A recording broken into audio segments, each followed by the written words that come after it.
ოპოზიციონერი ლიდერების დევნის საქმე ოცნების სასამართლოში საქალაქოში მორიგი პროცესი მიმდინარეობს. Ამ საქმეზე ბრალდებული 8 ოპოზიციონერი ლიდერია.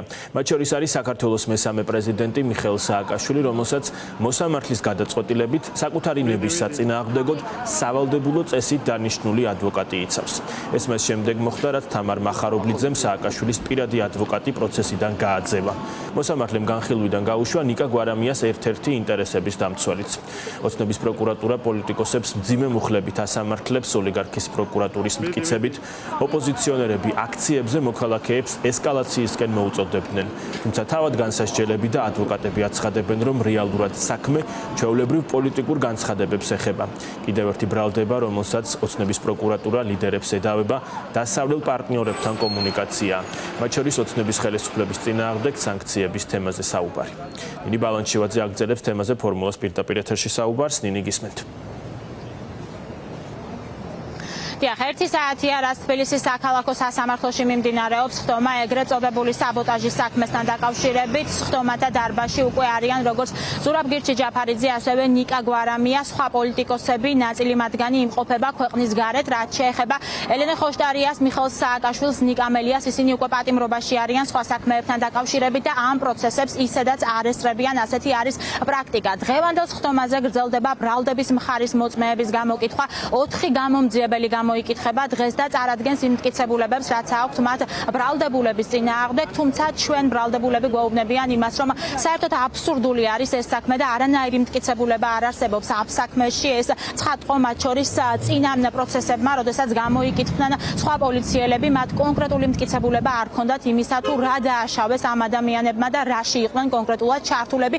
ერთადერთი, რასაც მათი მხრიდან ხტომათა დარბაზში ბრალდებულები ისმენდნენ, იყო ის, რომ პოლიციელებმა დაინახეს ისინი აქციების მიმდინარეობის დროს, როგორ იდგნენ რუსთაველის გამზირზე და ჟესტებით აძლევდნენ მითითებებს აქციის მონაწილეებს სხვადასხვა ქმედებებთან დაკავშირებით, თუმცა ამ ყველაფერს ცხადია აბსურდულს და გამოგონილს უწოდებენ ის პოლიტიკოსები, რომლებსაც ერთმანეთის მიყოლებით იბარებენ სწორედ საქალაქო სასამართლოში და ეს პროცესები გახშირდა.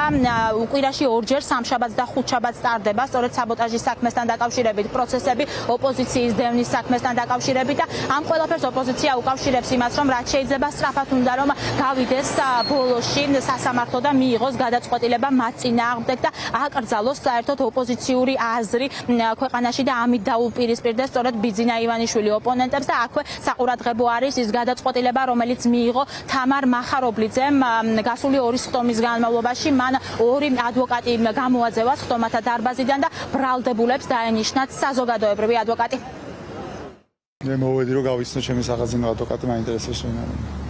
ავი პროცესი არ ვიცი რაღაცა იქნება ალბათ მოწმეების დაკითხვა, იმიტომ რომ ჯერჯერობით მაგ სტადიაზე ვარ. რამე ახალზე განსაკუთრებულს არ ვარ. იმის გამო რომ საქმეში არ არის არანაირი მტკიცებულება, საერთოდ არც ბრალთან მიმართებაში არავისზე, ჩემზე კი არ ლაპარაკი, არავისზე. ამის გამო ჩადებული აქვს საქმეში თუ სწორად მახსოვს 12 პოლიციელის ჩვენება.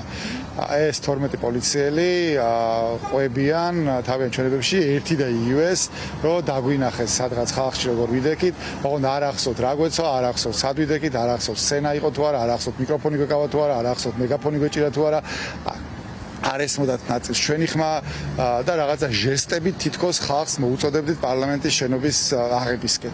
მაგალითად, ყველა ჩვენებაში, სადაც მე ვარ ნახსენები, ყველა ჩვენებაში, ყველა პოლიციელზე მე მგონი 6-ია ეგეთი, თუ სწორად მახსოვს 5 ან 6, რომელიც მე მახსენებს, ყველა პოლიციელი წერს ესე. ზურაბ ჯაფარიძე მძიმე იგივე გირჩი.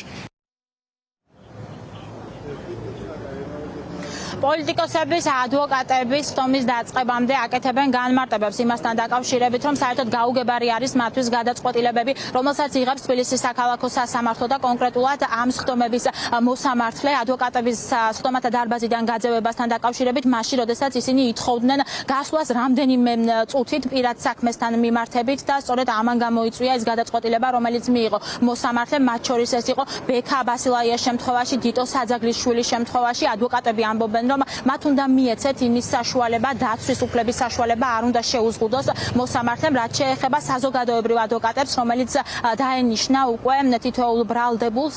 ადვოკატების პოზიცია არის ის, რომ მათ არ იციან საქმის მასალები, ამასთან დაკავშირებით ისაუბრეს საზოგადოებრივმა ადვოკატებმა წინა სხდომაზეც, რომ არ ჰქონდათ შესაბამისი დრო, რომ გაცნობოდნენ ამ საქმის მასალებს. საქმე არის 46 ტომიანი და ადვოკატები ამბობენ, რომ მართალია შიგნით არაფერი წერია ისეთი, რაც ადასტურებს ვინმე სავარაუდო დანაშაულს, თუმცა მათ უნდა ჰქონდეთ ამ ინფორმაციაზე წვდომა და ისინი ამბობენ, რომ დაუშვებელი არის სასამართლო პროცესებიდან ადვოკატების ასეთი სიხშირით გაძევება.